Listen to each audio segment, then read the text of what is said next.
Knowledge English YouTube ચેનલમાં આપનું હાર્દિક સ્વાગત છે। તો મિત્રો આપણી ચેનલ પર આપણે જે બંધારણની જે નવી સિરીઝ ચાલુ કરવા જઈ રહ્યા છીએ તો તેમાં મિત્રો તમને આવનારા સમયમાં જેમ કે કોન્સ્ટેબલ છે, સીસી અને પીએસઆઈની એક્ઝામમાં મિત્રો બંધારણના જે ઘણા પ્રશ્નો પૂછાશે તો તેમાં આપણા વિડીયો લેક્ચરમાં મિત્રો ઉપયોગી પ્રશ્નો સાબિત થશે। મિત્રો ખૂબ જ આઈએમપી પ્રશ્નો આપણે આપણી ચેનલ પર રેગ્યુલર મૂકતા રહીશું અને ત્યારબાદ આપણે હાલના સમય પ્રમાણે જે વિધાનવાળા જે પ્રશ્નો કેવી રીતે પૂછાશે તેના પણ જે આપણે વાત કરીએ તેના પણ જે વિડીયો સમયાંતરે મૂકતા રહીશું। તો આજે મિત્રો આપણે જે વન લાઇનરની સ્વરૂપે જે 20 પ્રશ્નો જોવાના છે અને નેક્સ્ટ પાર્ટમાં પણ આપણે જે નવા પ્રશ્નો જે વિધાન પ્રમાણે કેવા પૂછાય છે તે બંધારણના જોઈશું। તો મિત્રો આપણે વધુ સમય ન લેતા આપણે શરૂઆત કરી લઈએ વિડીયોની। તો પહેલો પ્રશ્ન છે કે જે વિશ્વમાં કેટલા પ્રકારના જે બંધારણ જોવા મળે છે।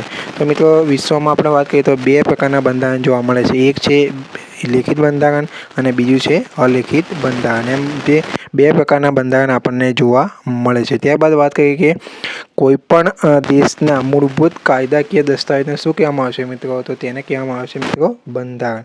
જે દેશનો વહીવટ આપણે વાત કરીએ છીએ બંધારણ મુજબ આપણે જે મૂળભૂત કાયદાકીય જે દસ્તાવેજ પ્રમાણે જે બંધારણ પ્રમાણે જે દેશનો વહીવટ ચાલતો હોય છે।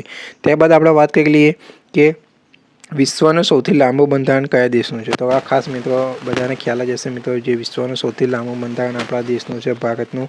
ત્યારબાદ છે ભારતનું બંધારણ કયા પ્રકારની પ્રણાલીનું છે? તો મિત્રો ભારતનું બંધારણ ખાસ યાદ રાખવાનું છે મિશ્ર પરંતુ આપણે વાત કરીએ વિશેષ સમવાયી તંત્રનું પ્રણાલીનું છે મિત્રો।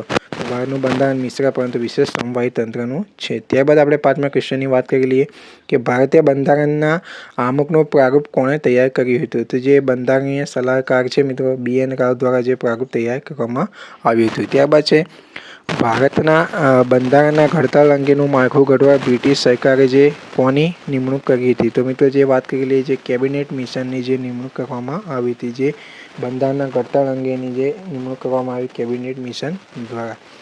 ત્યારબાદ આપણે નેક્સ્ટ વાત કરી લઈએ કે કયા દેશોનું બંધારણ અલિખિત છે? એટલે આપણે વાત કરી લઈએ બંધારણ આપણે વાત કરીએ લેખિત અને જે અલિખિત હોય તો તેમાં અલિખિત બંધારણ કયા દેશનું છે? તો એક છે ઇંગ્લેન્ડ છે, ત્યારબાદ છે ઇઝરાયલ છે અને ત્યારબાદ છે ન્યૂઝીલેન્ડ। તો 3 દેશોના બંધારણની આપણે વાત કરી લઈએ તો 3 દેશનું બંધારણ અલિખિત છે, ઇંગ્લેન્ડ, ઇઝરાયલ અને ન્યૂઝીલેન્ડ।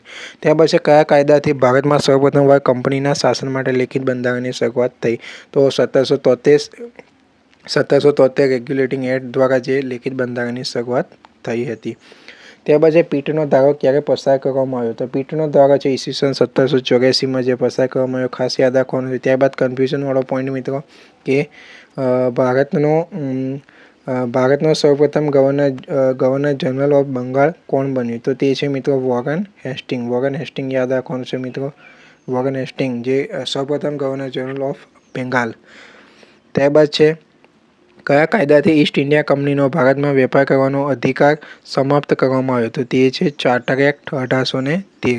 ત્યારબાદ વાત કરીએ કે ભારતનો સૌપ્રથમ ગવર્નર જનરલ કોણ બન્યું? તો ભારતનો મિત્રો પૂછાય તો તે છે લોર્ડ વિલિયમ બેન્ટિંગ। તો આ 2 કન્ફ્યુઝનવાળા પ્રશ્નો હતા।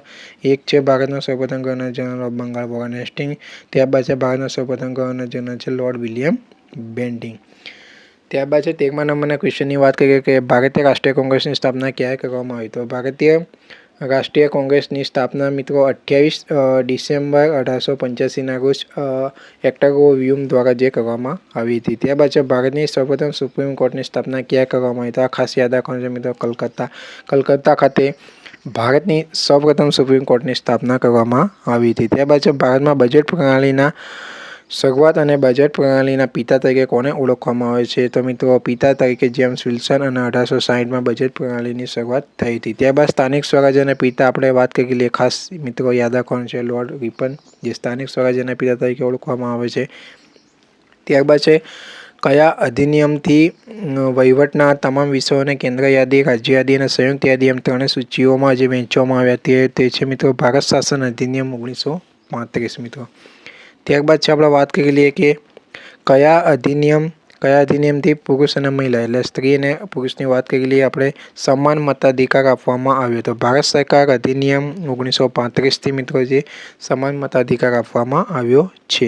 ત્યારબાદ છે કયા કાયદાથી કલકત્તા દેશની રાજધાની બન્યું? તો ભારત શાસન અધિનિયમ 1858ના કાયદાથી કલકત્તા દેશની રાજધાની બન્યું હતું। ત્યારબાદ છે ભારતીય રિઝર્વ બેંકની સ્થાપના ક્યારે કરવામાં આવી મિત્રો? તો આપણે ખાસ યાદ રાખવાનું છે 1 એપ્રિલ 1935ના રોજ ભારતીય રિઝર્વ બેંકની સ્થાપના કરવામાં આવી. તો મિત્રો આ હતા મિત્રો ટોપ 20 પ્રશ્નો. એમાં મિત્રો PYQ પ્રશ્નોનો આપણે સમાવેશ કર્યો છે. ત્યારબાદ આપણે બીજા પાર્ટમાં એમ રેગ્યુલર મિત્રો સિરીઝ આપણે ચલાવતા રહીશું મિત્રો.